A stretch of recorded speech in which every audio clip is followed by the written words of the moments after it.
जय श्री राम। भविष्य मार्गदर्शन में आप सबका स्वागत है।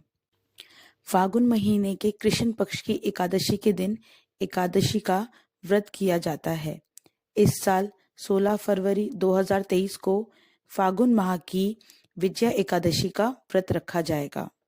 पद्म पुराण और सकंद पुराण के अनुसार कहा जाता है कि जब जातक दुश्मनों से घिरा हो तब विपरीत परिस्थितियों में विजया एकादशी के व्रत से जीत सुनिश्चित की जा सकती है। सकंद पुराण के अनुसार स्वयं भगवान श्री राम ने लंका पर विजय प्राप्त करने के लिए इस व्रत को किया था। एकादशी का दिन भगवान विष्णु को समर्पित होता है। ऐसी मान्यता है कि जब कोई भी व्यक्ति इस दिन पूरे विधि विधान और निष्ठा के साथ भगवान विष्णु की पूजा अर्चना और व्रत उपवास करता है तो उसे हर काम में सफलता मिलने के साथ जीवन से कष्ट और परेशानियां भी दूर होती हैं। विजया एकादशी के दिन व्रत कथा के श्रवण मात्र से व्यक्ति के पाप धुल जाते हैं और शुभ कर्मों में वृद्धि होती है। इस दिन कुछ बेहद ही सरल उपाय करने से इंसान को कर्ज मुक्ति भी हासिल होती है। विजया एकादशी व्रत कथा। धर्मराज युधिष्ठिर बोले, हे जनार्दन, फागुन मास के कृष्ण पक्ष की एकादशी का क्या नाम है और उसकी विधि क्या है? कृपा करके आप मुझे बताइए। श्री भगवान बोले, हे राजन, फागुन मास के कृष्ण पक्ष की एकादशी का नाम विजया एकादशी है। इसके व्रत के प्रभाव से मनुष्य को विजय प्राप्त होती है। यह सब व्रतों में उत्तम व्रत है। इस विजया एकादशी के महामात्य के श्रवण व पठन से समस्त पाप नष्ट हो जाते हैं। एक समय देवर्षि नारद जी ने जगत पिता ब्रह्मा जी से कहा, महाराज, आप मुझसे फागुन मास के कृष्ण पक्ष की एकादशी का विधान कहिए।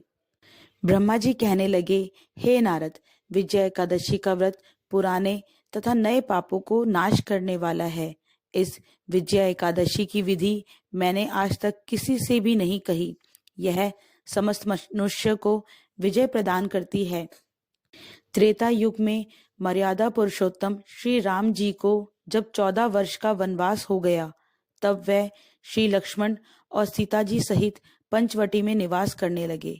वहां पर दुष्ट रावण ने जब सीता जी का हरण किया तब इस समाचार से श्री रामचंद्र जी और लक्ष्मण अत्यंत व्याकुल हुए और सीता जी की खोज में चल दिए। घूमते घूमते जब वे मरणासन जटायु के पास पहुंचे तो जटायु उन्हें सीता जी का वृतांत सुनाकर स्वर्गलोक को चला गया। कुछ आगे जाकर उनकी सुग्रीव से मित्रता हुई और बाली का वध किया। हनुमान जी ने लंका में जाकर सीता जी का पता लगाया और उनसे श्री रामचंद्र जी और सुग्रीव की मित्रता का वर्णन किया। वहां से लौटकर हनुमान जी ने भगवान राम के पास आकर सब समाचार कहे। श्री रामचंद्र जी ने वानर सेना सहित सुग्रीव की संपत्ति से लंका को प्रस्थान किया। जब श्री रामचंद्र जी समुद्र के किनारे पहुंचे तब उन्होंने मगरमच्छ आदि से युक्त उस अगाध समुद्र को देखकर लक्ष्मण जी से कहा कि इस समुद्र को हम किस प्रकार से पार करेंगे। श्री लक्ष्मण जी ने कहा, हे पुराण पुरुषोत्तम, आप आदि पुरुष हैं, आप सब कुछ जानते हैं। यहाँ से आधा योजन दूर पर कुमारी द्वीप में वक्तालभ्य नाम के मुनि रहते हैं। उन्होंने अनेक ब्रह्मा देखे हैं। आप उनके पास जाकर इसका उपाय पूछिए। लक्ष्मण जी के इस प्रकार के वचन सुनकर श्री रामचंद्र जी वक्तालभ्य ऋषि के पास गए और उनको प्रणाम करके बैठ गए। मुनि ने भी उनको मनुष्य रूप धारण किए हुए पुराण पुरुषोत्तम समझकर उनसे पूछा, हे राम, आपका आना कैसे हुआ? रामचंद्र जी कहने लगे कि हे ऋषि, मैं अपनी सेना सहित यहाँ आया हूँ और राक्षसों को जीतने के लिए लंका जा रहा हूँ। आप कृपा करके समुद्र पार करने का कोई उपाय बताइए। मैं इसी कारण आपके पास आया हूँ। वक्तालभ्य ऋषि बोले कि हे राम, फागुन मास के कृष्ण पक्ष की एकादशी का व्रत करने से निश्चय ही आपकी विजय होगी। साथ ही आप समुद्र भी अवश्य पार कर लेंगे। हे राम, यदि तुम भी इस व्रत को सेनापति सहित करोगे तो तुम्हारी विजय अवश्य होगी। श्री रामचंद्र जी ने ऋषि के कथनानुसार इस व्रत को किया और इसके प्रभाव से दैत्यों पर विजय पाई।